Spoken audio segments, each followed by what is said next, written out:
I'm back with book 21 of the Odyssey. So, Odysseus left 20 years ago to go fight that war against the Trojans. And it took 10 years to fight that war, and it has taken him 10 years to get back because of all of the interferences and obstacles in his way. But he left when his son Telemachus was just born, and while he's been gone, his wife Penelope has been waiting for him, dutifully waiting for him to come home. And if you remember, Odysseus has gotten stuck with a couple of women who he didn't give his heart to, but he was detained by these women because of their lure. But meanwhile, Penelope has had these suitors. I apologize for the nudity, but these men have been in her great hall trying to win her over. They want to marry her because they mostly want Odysseus's legacy and his status. And they also want his wife because she's known to be beautiful. But they've been haranguing and harassing her for some time because they want to marry her. And she's fighting them off, right? And having her men help her fight them off. But she finally realizes after 20 years, I guess I must marry, right? And so of the suitors, the most famous are Antinous and Eurymachus, because they're the most childish, I don't know, most boastful, and I will have that woman, she is mine. I mean, they've already determined she is theirs, but they're the most boastful and the most rude, apparently. And Odysseus gets there and he sees this and he is shocked, but he pulls his son aside, who doesn't exactly recognize him, but he pulls his son aside and proves to him who he is, and they devise a plan to get rid of these suitors. But know that Telemachus was just born when he left, so he's 20-ish now, and he's never met his father. But they devise a plan, and what's going to happen is Odysseus is going to dress up like a beggar to be a part of Penelope's test. I forgot to mention that Penelope had devised a plan once she realized that these suitors weren't going to go away and her husband may never come back. I might as well take one of them. And her plan was to have them shoot Odysseus's bow through 12 axe heads. And Odysseus wants to participate because he knows he can win this.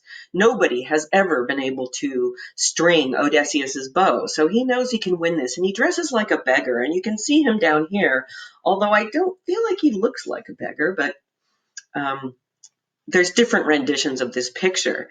So he knows he can do that. And stringing the bow is a particularly interesting event because that bow is really big, right? And to string it, you have to bend the bow so that you can get that string on it. I have a bow in the classroom that I like to use, but not many people can do it because it's so hard and the bow is so tight that you can barely get that on. So Odysseus, of course, is able to do that, but he now has to get it through the 12 axe heads. And what does that look like? 12 axe heads? Well, there's many ways that is rendered in visuals, but basically there's 12 axes set up, and it could be that way. I mean, that's an axe head, correct? Or the top of those, which I am covering. But my favorite here is with Mickey Mouse. And the 12 axe heads that he has to shoot them through. But it is a feat. It's quite a feat. And he is able to do it. And everybody's impressed. And they're like, this beggar can do this? Who is this? And he takes off his cloak and he's like, I am Odysseus. I am a stud. And he wins this. And fights off all the men. And he's able to reclaim his home. And that is the story of his return and how these men interfered in his wife's peace. What I do find interesting is always the double standards and hypocrisy that happens. But in book 22 and 23, we learn that Odysseus is appalled by all these men in the great hall.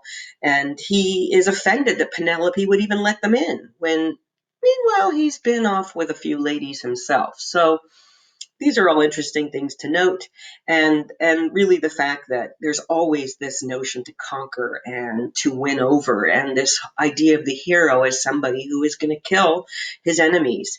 And it's an interesting standard that we live by, that we must kill our enemies. So that's the story. And I also wanted to note, again, that I placed lots of pictures and kind of tried to explain those pictures. I wish I had had my bow, because I feel like that would be a better visual for you to see. I also made some mistakes.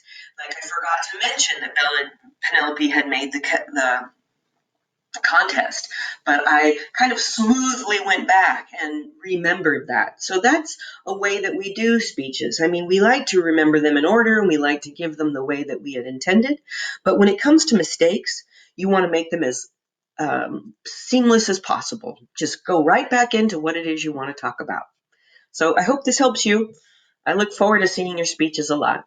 Great. Bye.